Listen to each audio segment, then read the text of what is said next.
En partenariat avec un consortium d'organisations non gouvernementales, l'Agence française de développement a procédé à la signature d'une convention pour le démarrage du projet Nexus à Ouagadougou au Burkina Faso. Cette initiative consiste à soutenir l'approvisionnement en eau potable dans les zones à risque sécuritaire dans le pays. Financé à hauteur de 900 millions de francs CFA par l'Agence française de développement, ce projet est prévu se dérouler sur une période de 2 années d'exécution. À long terme, il permettra de ravitailler 360 000 personnes en eau potable dans les villes concernées.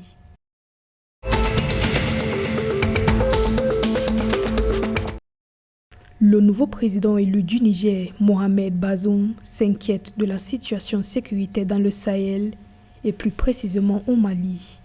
Pour lui, Bamako devra s'assumer en accomplissant la plénitude de sa souveraineté. Le chef de l'État nigérien affirme que l'État islamique dans le Grand Sahara, affilié à Daesh, est dirigé par des ressortissants des pays du Maghreb qui a ses principales bases sur le territoire malien.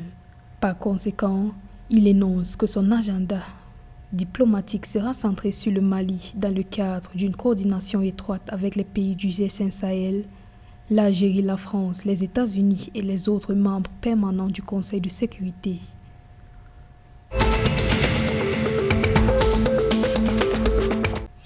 En Mauritanie, l'ex-président Mohamed Ould Abdelaziz, tombé en disgrâce, a fait son retour sur la scène politique en intégrant un parti d'opposition, l'Oriba National, et en appelant ses partisans à le rejoindre pour continuer l'œuvre entamée pendant ses 11 années au pouvoir.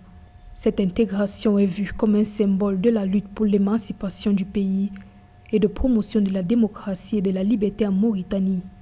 Toutefois, l'ex-président n'a pas manqué de dénoncer, selon lui, la faillite du pouvoir, des membres de la majorité et des partis d'opposition.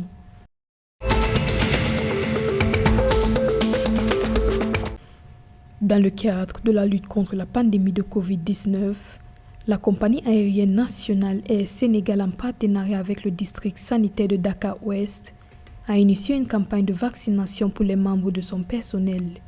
Vu le mouvement permanent des agents de cette compagnie dans les avions, cette décision intervient comme une mesure de prévention pour amoindrir les risques de contamination. Les premières doses du vaccin AstraZeneca leur ont donc été administrées pour la continuité des actions de lutte contre la pandémie.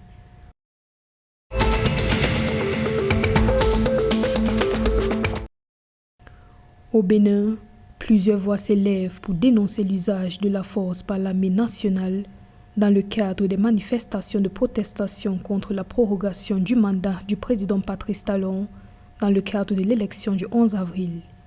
Il s'agit entre autres du mouvement Résistance nationale dont le coordonnateur national est Kandidé Azanaï.